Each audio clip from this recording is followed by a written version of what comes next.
दोस्तों, आज हम यहाँ पे उपस्थित है, इससे तो एक बात तय हो जाती है कि हम सभी लोग अपने जीवन के प्रति समर्पित है और आगे बढ़ना चाहते हैं, है कि नहीं। इसी के संदर्भ में KIPS के अंतर्गत VGL एकेडमी की स्थापना हुई। सही है, ये एक बहुत बड़े सिस्टम का रूप है। सिस्टम की बात की जाए तो मुझे एक स्टोरी याद आती है, जैसे कि एक ट्रेन है कि नहीं। अगर उसको पटरी के नीचे रख दिया जाए तो वो यहाँ से कोई भी स्टेशन को पार नहीं कर सकता। सही है, लेकिन उसी को एक सिस्टम पर रख देते हैं, एक पटरी पर रख देते हैं, तो वो आसानी से एक जगह से दूसरी जगह जा सकते हैं। उसमें पावर तो है बट वो सिस्टम में नहीं है, तो सिस्टम में नहीं है तो कहीं भी नहीं जा सकते हैं। जस्ट लाइक स्टूडेंट के भी जीवन में वही होता है। उसके अंदर तो बहुत सारे एनर्जी होते हैं, उनका सोच भी होता है उस हिसाब से, बट क्या होते हैं वो एक सिस्टम पे नहीं होते हैं, जिसके स्वरूप क्या होते हैं, वो जो उनका लक्ष्य होता है वो लक्ष्य भटक जाते हैं और बीच में बहुत सारे जो नेगेटिविटी होते हैं उसके मन में आ जाते हैं, अपने मूल रास्ता से भटक जाते हैं। तो हम ये बोलते हैं कि आपके समाज में ये कहा जाए तो आपके घर में VGL एकेडमी की स्थापना हुई है, जिसमें बहुत ही अच्छे टीम ऑफ मेंबर काम कर रहे हैं और दूर दूर से अदर स्टेट से भी आपके पास टीचर अवेलेबल है। तो आप इसका फायदा लीजिए। आप अपने हिसाब से एक साथ जुट होकर के रोहन सर के सानिध्य में टीम ऑफ टीचर काम कर रहे हैं, तो उनसे मिलिए, उनसे अपना जीवन का आनंद और अपने जीवन को आगे बढ़ाने के लिए उनसे जागृत होइए। सही है, क्योंकि कहा जाता है कि शिक्षा वो शेरनी का दूध है, जिसने जितना पिया है उसने उतना ही दहाड़ा है। सही है, और सिस्टम में कहा जाता है कि सक्सेस पाथ जो होता है, ये जो लेटर है बहुत पावरफुल होता है। जैसे PATH path, P for patience.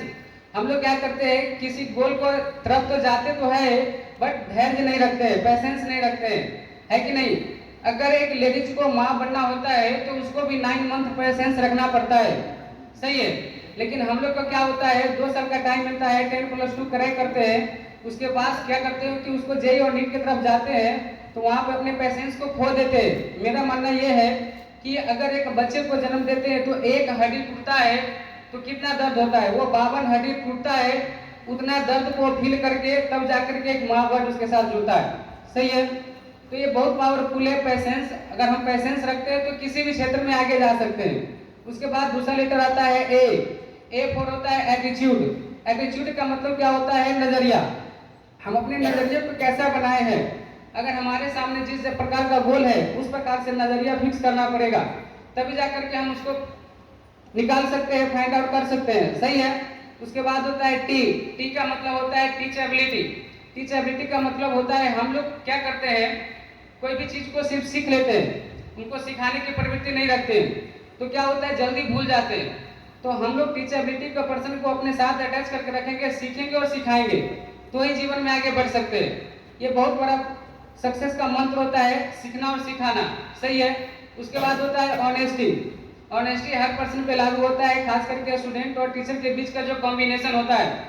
Teacher तो बोल देते हैं कि ये वर्क करके लाना है, लेकिन स्टूडेंट क्या करते हैं, बहुत सारे बहाने का व्यतीत कर देते हैं और वो नहीं फाइंड आउट कर पाते। तो आप अपने अंदर ऑनेस्टी रखिए, जिस प्रकार से 100% एफर्ट टीचर लगाते हैं। जहाँ तक मैंने यहाँ पे 2 इयर्स कंप्लीट हुआ मेरा, मैंने अपने बच्चों के साथ कनेक्ट होकर के ये चीज देखे, जो भी होमवर्क वगैरह मिलता है या तो वो गूगल का फाइंड आउट कर लेते हैं, किसी न किसी चीज का सहारा ले लेते हैं, तो वो ना करे, टीचर से डायरेक्ट संपर्क करे। टीचर और स्टूडेंट के बीच में एक फ्रेंडशिप होती है, उस नाते से आप जो भी प्रॉब्लम फंसते हो वो आप सॉर्ट आउट कीजिए। और कहते हैं कि रख हौसला वो मंजर भी आएगा, रख हौसला वो मंजर भी आएगा, प्यासे के पास चल करके समंदर भी आएगा, थक कर न बैठे मंजिल के मुसाफिर, मंजिल भी मिलेगी और मिलने का मजा भी आएगा। सही है, जरा समय न लेते हुए अपने वाणी को यहीं पर विराम देंगे। जय हिंद, जय क्रांति, जय महाराष्ट्र।